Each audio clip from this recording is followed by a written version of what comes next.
नमस्कार दोस्तों, आपका अपना चैनल भीष्म अकादमी में स्वागत है।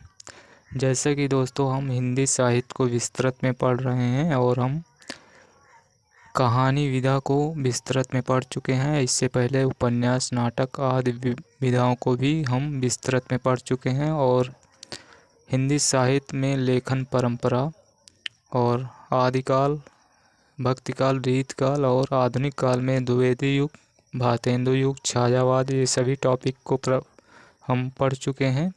और दोस्तों यदि हमने यूथ कंपटीशन के 13,000 प्रश्नों को व्याख्या सहित पढ़ चुके हैं। यदि इन सभी वीडियो को देखना चाहते हैं तो अभी आपको प्लेलिस्ट का लिंक दिखाई देगा, उसमें क्लिक करके हमारे सभी वीडियो देख सकते हैं। और दोस्तों ये आज हम आत्मकथा और जीवनी से संबंधित टॉपिक को विस्तृत में पढ़ेंगे। और दोस्तों यदि सेशन पसंद आए तो लाइक और शेयर ज़रूर करें और चैनल पर नए हैं तो चैनल को सब्सक्राइब कर लें, जिससे आने वाले नेक्स्ट इसी तरह आने वाले सेशन का नोटिफिकेशन आपको सबसे पहले मिल सके। तो चलिए देर न करते हुए सेशन की शुरुआत करते हैं। आत्मकथा जीवनी, प्रमुख जीवनियाँ और रचनाकार। तो दयानंद दिग्विजय ये 1881 की है, इसके रचनाकार गोपाल शर्मा है।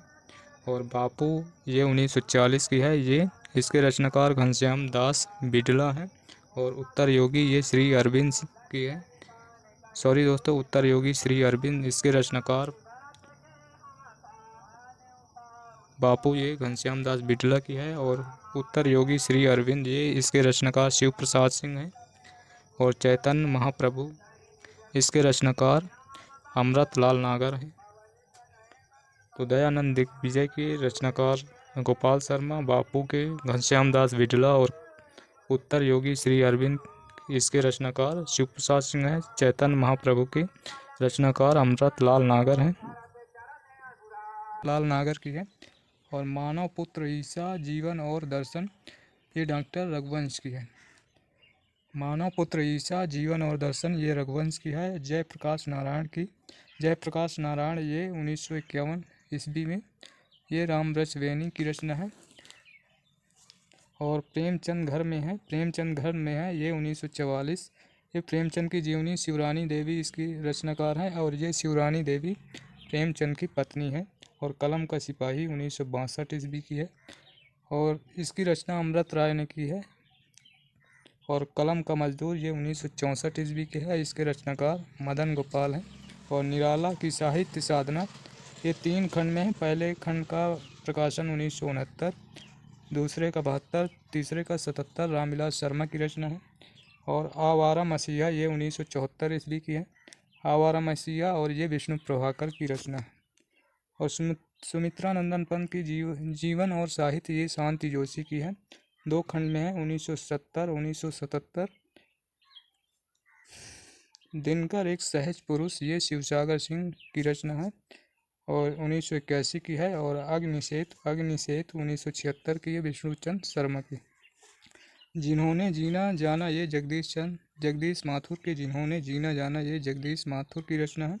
और हरिश्चंद्र ये 1905 ईस्वी की है, ये इसके रचनाकार बाबू शिवनंदन सहाय। और अगला फैक्ट है प्रेमचंद की पत्नी शिवरानी देवी की रचना प्रेमचंद की जीवनी है। और प्रेमचंद घर में है ये शिवरानी देवी की है, जो कि प्रेमचंद की पत्नी है, 1944 ईस्वी की है। और प्रेमचंद के पुत्र अमृत राय हैं। प्रेमचंद के पुत्र अमृत राय की रचना प्रेमचंद की जीवनी है, यह अमृत राय की रचना है। कलम का सिपाही जो कि प्रेमचंद पर आधारित है। और 1962 ईस्वी की प्रेमचंद की जीवनी है कलम का मजदूर, 1964 ईस्वी। इसके रचनाकार मदन गोपाल हैं। प्रेमचंद पर आधारित 3 रचनाएं हैं जो कि प्रेमचंद घर में है। ये प्रेमचंद घर में है, इसके रचनाकार प्रेमचंद की पत्नी शिवरानी देवी की है, 1944 ईस्वी। और प्रेमचंद की जीवन पर आधारित कलम का मजदूर ये 1964, इसके रचनाकार मदन गोपाल हैं। और प्रेमचंद के पुत्र द्वारा रचित अमृत राय द्वारा जीवनी है कलम का सिपाही, ये 1962 ईस्वी। अब देखते हैं विष्णु प्रभाकर की रचना है आवारा मसीहा, ये 1974। ये किसकी जीवनी पर है? तो ये विष्णु प्रभाकर की है आवारा मसीहा, शरत चंद्र चटर्जी जो कि बांग्ला उपन्यासकार थे।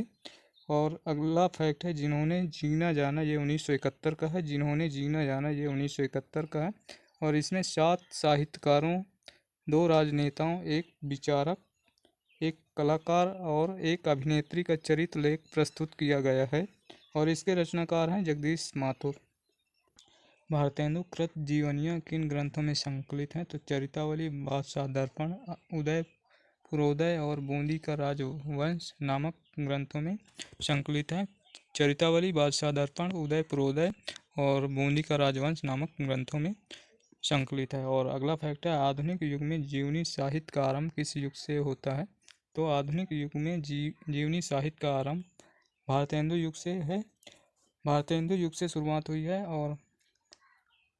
और हिंदी साहित्य की प्रमुख आत्मकथाएं अब देखते हैं। तो आत्मकथा स्वयं के बारे में, खुद के बारे में लिखा जाता है, तो ये आत्मकथा। और रचनाकार तो अर्धकथा, ये 1641 बनारसी दास जैन की, ये ब्रज भाषा में है।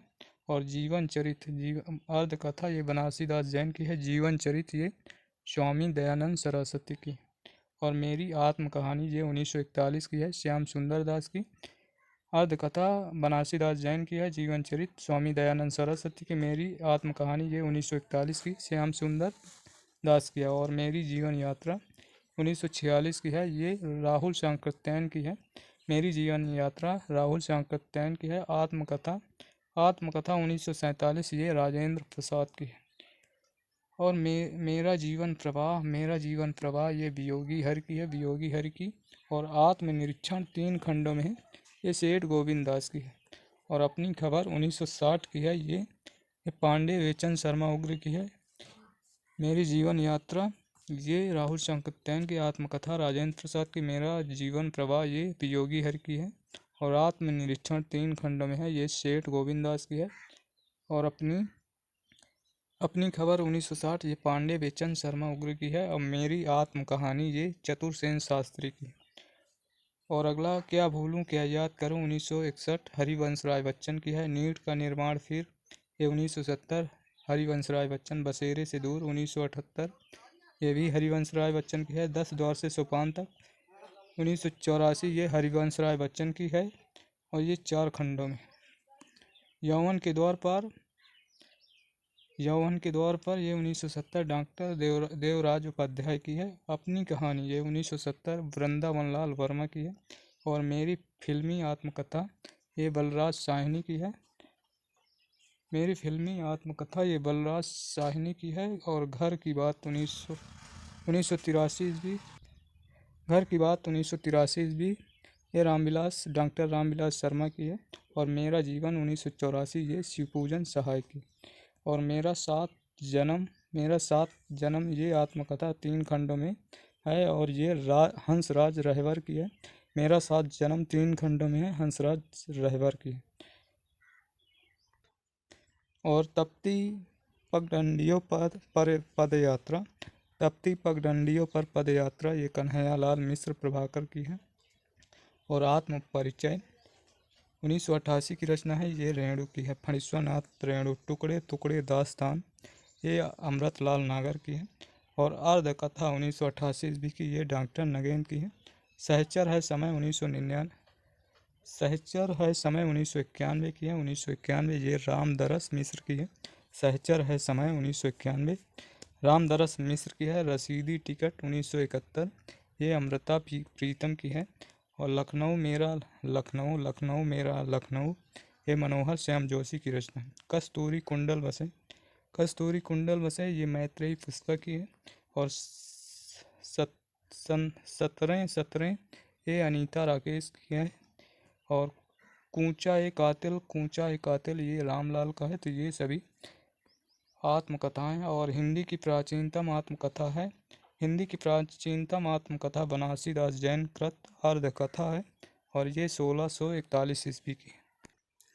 गर्दिश के दिन गर्दिश के दिन ये 1980 की है। शीर्षक से गर्दिश के दिन शीर्षक से हिंदी तथा अन्य भारतीय भाषाओं के 12 रचनाकारों का आत्मकथ्य है। एक साथ प्रकाशित हुआ। इसके संपादक थे कमलेश्वर। इसके संपादक कमलेश्वर हैं। गर्दिश के दिन के संपादक कमलेश्वर हैं। और मुक्तिबोध की आत्मकथा ये 1984 ईस्वी की है। मुक्तिबोध की आत्मकथा ये विष्णु चंद्र शर्मा की है। विष्णु चंद्र शर्मा की मुक्तिबोध की आत्मकथा 1984 ईस्वी की है। और किस रचनाकार ने अपनी आत्मकथा को स्मृति यात्रा यज्ञ कहा है? तो स्मृति यात्रा यज्ञ हरिवंश राय बच्चन ने कहा है अपनी आत्मकथा। और मैं क्रांतिकारी कैसे बना, तो ये किसकी आत्मकथा है? तो ये रामविलास शर्मा की आत्मकथा है। और मुझमें देव जीवन का विकास ये किसकी आत्मकथा है? तो ये सत्यानंद अग्निहोत्री की आत्मकथा है। मुझमें देव जीवन का विकास ये सत्यानंद अग्निहोत्री की आत्मकथा है। और चंपारण में महात्मा गांधी के रचनाकार है राजेंद्र प्रसाद। और स्टालिन, लेनिन, कार्ल मार्क्स, माओ से तुंग इन जीवनियों के लेखक राहुल सांकृत्यायन है। स्टालिन, लेनिन, कार्ल मार्क्स, माओ से तुंग इनकी जीवनियों के लेखक राहुल सांकृत्यायन है। और मार्क्स, ट्रोत्स्की और एशियाई समाज किसकी कृति है? तो ये कृति है रामविलास शर्मा की। और मेरे जीवन में गांधी जी ये किसकी कृति है? तो ये घनश्याम दास बिडला की है। और बापू के कारावास की कहानी ये सुशीला नायर की रचना है। और बापू की झांकियाँ ये काका कलेकर की। और तरुण के स्वप्न ये सुभाष चंद्र बोस की आत्मकथा है। और राख की लपटें ये आत्मकथा पुरुषोत्तम दास टंडन की है। 60 वर्ष एक रेखांकन ये सुमित्रा नंदन पंत की है। और सिंहावलोकन ये यशपाल की है।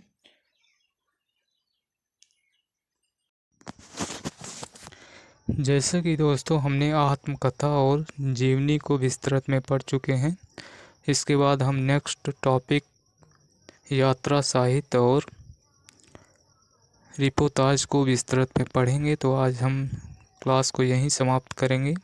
और दोस्तों यदि सेशन अच्छा लगा हो तो लाइक और शेयर ज़रूर करें। और चैनल पर नए हैं तो चैनल को सब्सक्राइब कर लें, जिससे इसी तरह आने वाले नेक्स्ट वीडियो का नोटिफिकेशन आपको सबसे पहले मिल सके। तो चलिए फिर मिलते हैं नेक्स्ट सेशन में। तब तक के लिए धन्यवाद। जय हिंद, जय भारत, वंदे मातरम।